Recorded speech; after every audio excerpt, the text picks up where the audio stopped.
Assalamualaikum warahmatullahi wabarakatuh. Selamat pagi teman-teman sekalian.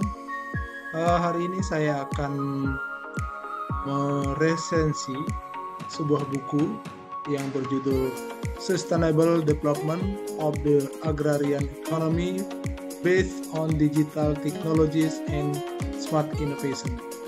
Jadi ini sebuah buku baru yang diterbitkan tahun 2024 yang diterbitkan oleh Springer Nature Switzerland. Buku ini ditulis oleh beberapa penulis dunia. Isinya merupakan kumpulan dari esai-esai ilmiah yang menggali konsep dan praktik pembangunan agraria berkelanjutan yang berbasis teknologi digital dan inovasi pintar. Buku ini ditulis oleh berbagai peneliti dari berbagai negara. Buku ini menawarkan wawasan yang bersifat multidisipliner mengenai solusi pertanian modern yang relevan dengan tantangan global. Nah, seperti perubahan apa sih tantangan pertanian global saat ini? Yang sampai saat ini kita masih bisa rasakan, yaitu adanya perubahan iklim, kemudian ketahanan pangan dan urbanisasi.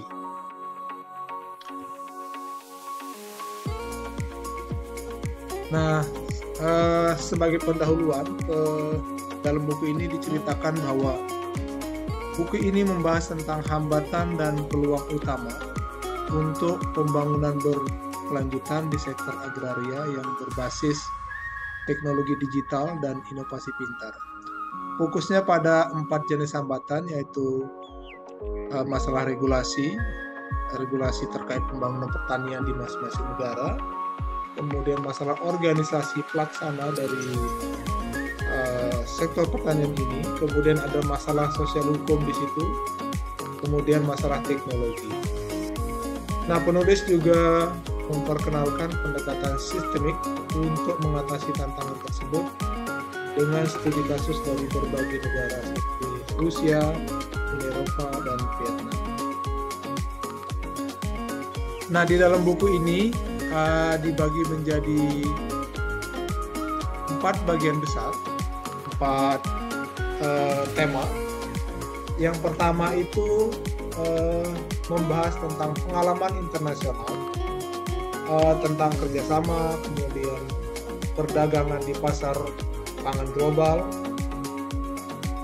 Nah, di dalam bagian pertama ini dibagi menjadi 3 sub-bagian.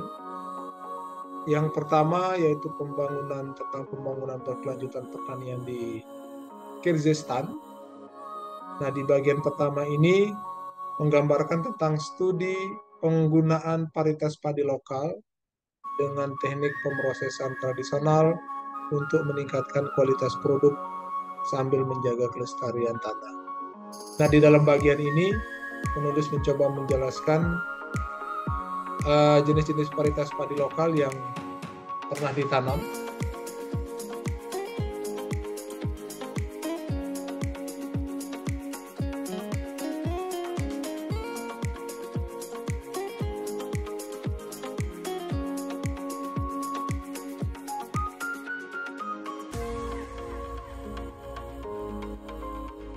Nah, kemudian di bagian kedua, buku ini menceritakan tentang bagaimana solusi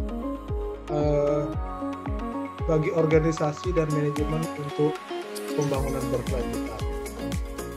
Nah, teman-teman, di dalam bagian kedua ini juga ada 3 sub bagian yang terdiri dari alat-alat penilaian komprehensif organisasi pertanian. Di bagian ini menyediakan metodologi untuk menilai efisiensi organisasi dan pertanian berbasis teknologi digital. Kemudian yang kedua, dalam bagian ini menceritakan tentang pengelolaan aset tetap di kompleks agroindustri. Nah, bagian ini menceritakan tentang bagaimana menggunakan digitalisasi untuk mengoptimalkan pengelolaan aset tetap dan bagaimana meningkatkan efisiensi dalam operasional. Ketiga, di dalam bagian yang kedua ini yaitu terkait marketing dan perilaku konsumen. Nah, di sini dalam buku ini menceritakan tentang studi tentang bagaimana preferensi konsumen untuk produk organik dan dapat membentuk strategi pemasaran pertanian secara modern. Nah, dalam buku ini menjelaskan pilihan-pilihan bagi konsumen, ada produk-produk organik dan anorganik, dan bagaimana memasarkan produk-produk yang organik yang relatif lebih sehat bagi konsumen dengan menggunakan pemasaran hasil pertanian yang modern. Nah, kemudian yang bagian ketiga dari buku ini menceritakan tentang aspek sosial dan hukum dalam pengembangan berkelanjutan. Nah, dalam bagian ini terdiri dari 3 bagian. Yang pertama tentang kebijakan pertanian di Rusia. Di sini menyoroti dampak deglobalisasi pada kebijakan agraria dan ketahanan pangan nasional. Nah, kemudian yang kedua, dalam buku ini sumber daya manusia dan ESG, manajemen. Ini menekankan pentingnya manajemen sumber daya manusia yang berbasis pada prinsip lingkungan, sosial, tata kelola, dan untuk mendukung digitalisasi sektor agraria. Nah, yang ketiga, dalam bagian yang ketiga ini menceritakan tentang asuransi pertanian sebagai faktor berkelanjutan. Ini yang masih jarang, mungkin tidak terlalu familiar bagi negara-negara berkembang dalam mengasuransikan para petani dari kegagalan panen, baik akibat cuaca maupun dari faktor-faktor pasar lainnya. Nah, yang keempat, bagian keempat dari buku ini adalah berbicara tentang teknologi digital dan inovasi pintar untuk keamanan pangan. Jadi bagaimana menggunakan teknologi digital dan inovasi-inovasi menggunakan teknologi baru untuk keamanan pangan. Di sini bagian pertama menceritakan tentang teknologi cerdas di vitikultur dan pembuatan anggur. Nah, studi kasus di Rusia yang menunjukkan bagaimana inovasi teknologi dapat meningkatkan hasil anggur sekaligus menjaga kelestarian lingkungan. Nah, yang kedua menceritakan tentang peran air sebagai faktor strategis dalam pertanian. Nah, analisis ini tentang pentingnya sumber daya air untuk keberlanjutan agraria di kawasan rawan kekeringan. Yang ketiga, tentang digitalisasi di produksi susu. Nah, jadi studi ini yang mengevaluasi secara efisiensi ekonomi dalam penerapan teknologi digital produk susu. Jadi buku ini cukup komplit, teman-teman, yang secara umum terbagi menjadi 4 bagian, dari mulai teknologi tadi dan bagaimana mengevaluasi dan melakukan efisiensi dalam produksi tadi. Nah, meskipun buku ini tergolong lengkap, terbaik pada zamannya, tetapi sebagaimana pepatah mengatakan bahwa sebaik-baiknya buku pasti ada buruknya, dan seburuk-buruknya buku pasti ada baiknya. Sedikit pandangan kami terkait kelebihan dari buku ini. Pertama, pendekatan yang digunakan itu sangat komprehensif. Buku ini menyoroti hambatan utama dalam penerapan teknologi digital di sektor agraria, mulai dari aspek regulasi, sosial, hingga teknis, serta mengaitkannya dengan tujuan pembangunan berkelanjutan. Kemudian yang kedua, studi kasus global. pembahasan kasus dari berbagai negara termasuk Rusia, Uni Eropa, Vietnam, dan Cina. Nah, ini yang memperkaya perspektif pembaca dalam konteks yang nyata.